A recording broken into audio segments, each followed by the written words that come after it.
नमस्कार दर्शकों, मैं हूं गौरव अग्रवाल। यूक्रेन और रूस का युद्ध बहुत नाजुक मोड़ पर पहुंच गया है। जिनेवा में ट्रंप के पीस प्लान को खुद नेटो के देश चुनौती दे रहे हैं और ऐसा में सवाल है कि क्या अब युद्ध सीधे नेटो और रूस के बीच होने जा रहा है?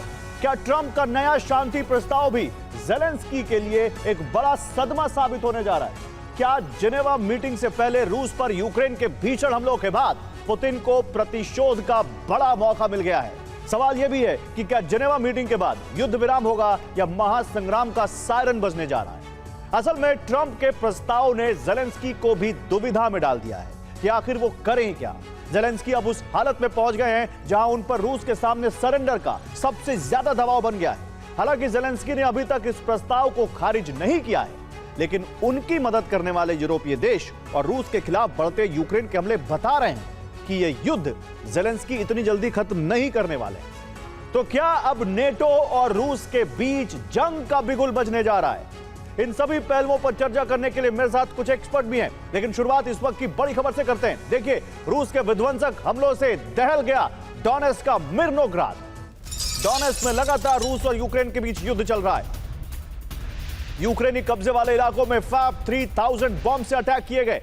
यूक्रेनी मरीन ब्रिगेड के ठिकानों को तबाह कर दिया गया।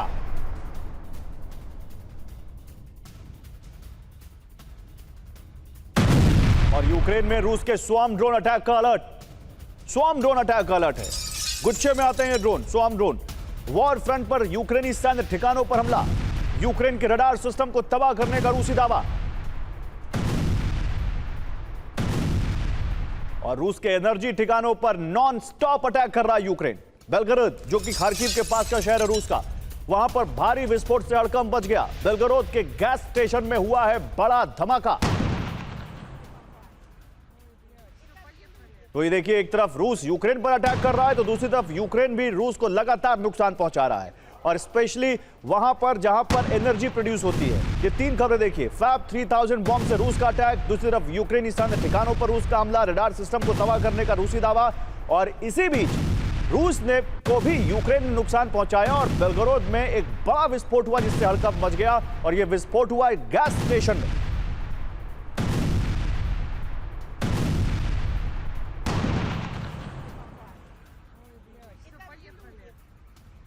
तो जैसा कि मैंने आपको बताया था, रूस के एनर्जी ठिकानों पर नॉनस्टॉप अटैक कर रहा है यूक्रेन, वो हमने आपको दिखाया था। लेकिन इसी बीच एक खबर और है, यूक्रेन पर समझौते का दबाव बढ़ाएगा अमेरिका। एक रिपोर्ट कह रही है यूक्रेन पर नेटो को अमेरिका की चेतावनी।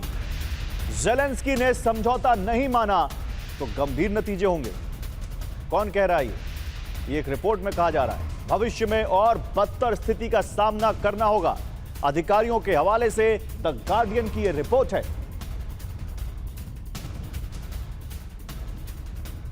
और एक और बड़ी खबर है, जिनेवा में बैठक के बीच नेटो रूस में चरम पर है तनाव। रोमानिया बॉर्डर के पास रूस ने ड्रोन हमला किया है। इस्माइल पोर्ट पर रूसी हमले से रोमानिया अलर्ट है। रोमानिया के F-16 फाइटर जेट ने उड़ान भरी है। हमले से यूक्रेन रोमानिया बॉर्डर फेरी टर्मिनल ध्वस्त।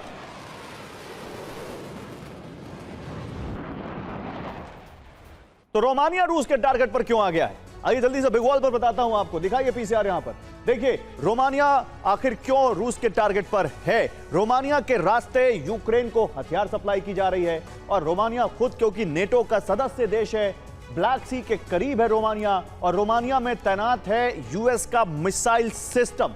तो ये एक बड़े कारण है।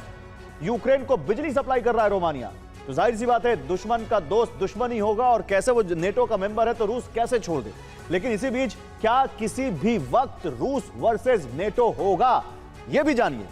आशंका क्यों है? रूस के टारगेट पर नेटो देश रोमानिया, बॉर्डर के पास रूसी हमले।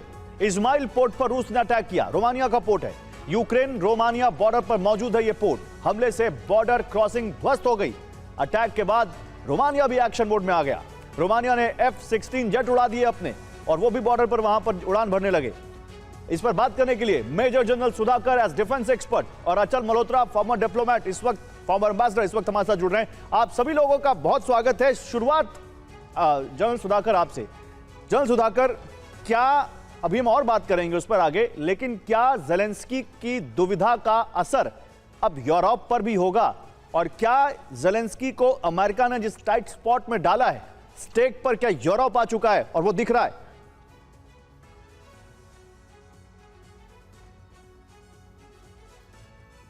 गौरव, सबसे पहले तहे दिल से आपको धन्यवाद। आपने वेलकम सर।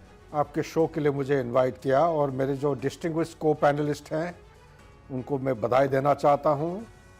और जहां तक आपकी सवाल है, मेरे अंदाज के मुताबिक ये जो भी कुछ दुविधा अभी जेलेंस्की के ऊपर आ रहा है, जो प्रेशर आ रहा है, ये प्रेशर बराबर आप सही कह रहे हैं, ये यूरोप के ऊपर भी आएगा।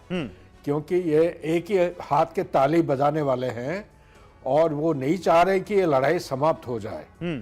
और मेरा सिर्फ एक इंडिपेंडेंट ओपिनियन है कि विश्व में कम से कम एक कोई व्यक्ति है जो इस लड़ाई को समाप्त करना चाह रहे हैं। 9 महीना बीत चुका है। उन्होंने कहा था 24 घंटा, प्रेसिडेंट बनते ही 24 घंटे के अंदर बंद करेंगे, नहीं हो पाया। और कोई गारंटी भी नहीं है ये जो प्रस्ताव है ये भी इसमें बंद होगा, लेकिन कम से कम प्रयास तो कर रहे हैं, कोशिश तो कर रहे हैं।